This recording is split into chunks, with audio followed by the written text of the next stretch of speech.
बिजनौर में कल को रिक्शाओं की हड़ताल रहेगी। आज रिक्शा चालक एसोसिएशन के ऑफिस पर सभी रिक्शा वालों को बुलाकर बता दिया गया है कि कल किसी भी हाल में रिक्शा सड़क पर ना निकले।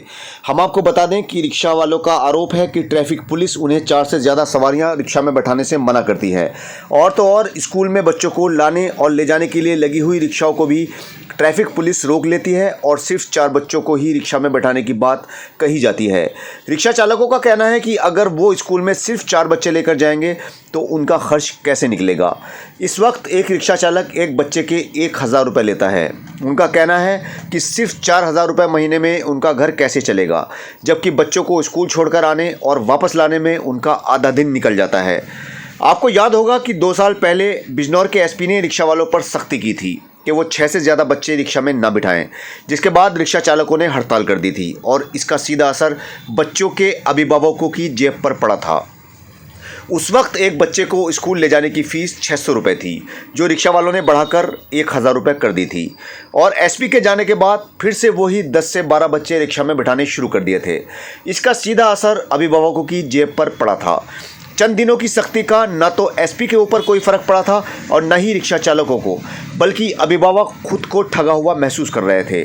इसमें कोई दो राय नहीं है कि बिजनौर में कुछ दिनों के लिए ही नियम बनाए जाते हैं। नियम बना तो दिए जाते हैं, लेकिन वो ज़्यादा दिनों तक चलते नहीं और उनकी खुलेआम धज्जियाँ उड़ा दी जाती हैं।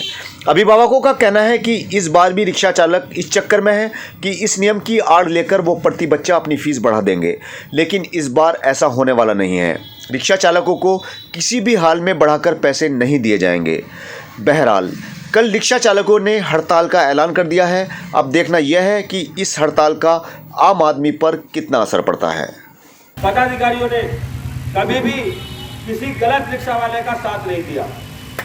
अगर हमारे रिक्शा वाले की गलती हुई है तो हमने सबसे पहले उस आदमी को गलत बताने का काम किया है और हमने हमेशा हर संभव ये प्रयास किया है कि शासन और प्रशासन के साथ कंधे से कंधा मिलाकर हम चले और हम उनको कोई असुविधा ना होने दे।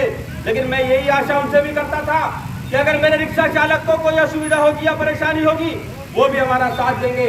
लेकिन मुझे बड़े अफसोस के साथ ये कहना पड़ रहा है कि यातायात पुलिस ने अपनी दबंग गुंडे के बल पर उस मेरे भरोसे को तोड़ दिया है। जब यातायात पुलिस के निरीक्षक ने हम लोगों से आग्रह किया, हमसे निवेदन किया कि ये काम रिक्शा एसोसिएशन से कराना है, मैं स्वयं उस काम को आगे बढ़कर अपने घर पर बुलाकर मीटिंगें कराकर मैंने यातायात निरीक्षक जी का आदेश को मानकर रिक्शा चालकों को मनवाने का काम किया है। कई रिक्शा वाले मेरे भाई मुझसे नाराज भी होते थे, वो कहते थे कि ये काम गलत है, लेकिन मैं कानून का सम्मान करते हुए उस काम को करने का काम करता था। लेकिन बड़े अफसोस की बात है कि एक रिक्शा चालक जो बामुश्किल इस गर्मी में तेज धूप में अपनी जीविका चला रहा है, अपने बीवी बच्चों का पेट पाल रहा है, पता नहीं कैसे कैसे वो रिक्शा का किराया देता है, पता नहीं कैसे कैसे वो अपनी रिक्शा चलाता है। एकमात्र साधन अगर कोई है तो स्कूली बच्चे हैं जो उसकी आजीविका को, उसकी रोजगार को चलाने का काम करते हैं। वरना मैं जानता हूं कि अगर रिक्शा के अंदर एक सवारी बैठ जाए तो दूसरी सवारी उस पर बैठना पसंद नहीं करती, वो रिक्शा वाले को दूसरे को हाथ देकर सिंगल बैठना पसंद करती है। तो बताइए कि 10 रुपए में या 20 रुपए में मेरे रिक्शा चालक के परिवार का पेट भर सकता है क्या? बताइए, मेरा रिक्शा चालक इस भरी गर्मी में धूप में रहकर रिक्शा चला सकता है? तो मैं ये बताना चाहता हूँ और ये चेताना भी चाहता हूँ कि इस रिक्शा चालक एसोसिएशन की लड़ाई में मैं पूरी तरीके से तन मन धन से आपके साथ हूँ। मेरी यूनियन, मेरे पदाधिकारी नीरज चौधरी जैसे, नारायण चंद खेड़ा जैसे, हम आपके साथ हर वक्त है। अगर कोई लाठी लगेगी तो सबसे पहले हमारा सीना होगा। आप लोगों की ढाल बनकर हम काम को करना चाहते हैं, क्योंकि मुझे मालूम है कि हम ये लड़ाई हक की लड़ाई लड़ रहे हैं। और ये बड़े शर्म और बड़े अफसोस की बात है कि लगभग आज तीसरा दिन हो गया है, किसी शासन प्रशासन ने हमारी सुध नहीं ली है, कोई बीच का रास्ता निकालने की कोशिश नहीं की गई है।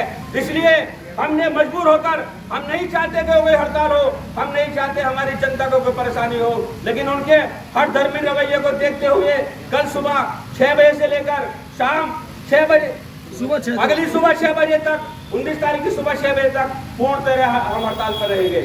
और अगर हमारी मांगे न मानी गई तो हम इस आंदोलन को पूरे जिले स्तर पर लेकर जाएंगे और हम अनिश्चितकालीन हड़ताल भी करेंगे। अगर हमारा पेट भरने का कोई सवाल आएगा तो यूनियन हमारी, हम जैसे लोग आपके साथ खड़े रहेंगे। लेकिन इस लड़ाई को हमें धीमी नहीं होने देना है। और मेरी आप लोगों से भी अपील है, हाथ जोड़कर हर रिक्शा वाले से, कि इसको ईमानदारी के साथ करना। कोई ऐसा ना हो कि हम लोग ड्यूटी लगाते रहे, आप कहीं चला लो और आप कहीं चला लो। अगर आपने 10 रिक्शा भी चला दी तो हमारी ये हड़ताल बेकार हो जाएगी। हमारे 100 रिक्शा वालों का नुकसान हो जाएगा।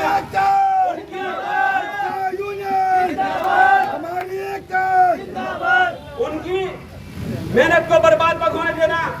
मेरी उन 10 रिक्शा वालों से अपील है जो दाएं बाएं चोरी से हड़ताल को फेल करना चाहते हैं, कि अल्लाह के वास्ते, भगवान के वास्ते इस लड़ाई में हमारे साथ पूरी ईमानदारी के साथ खड़े रहना। कोई दाएं बाएं वाली बात मत करना। अगर आपने दाएं बाएं किया तो याद रखना, आने वाला समय आपके साथ कोई खड़ा नहीं होगा। शमशाद अंसारी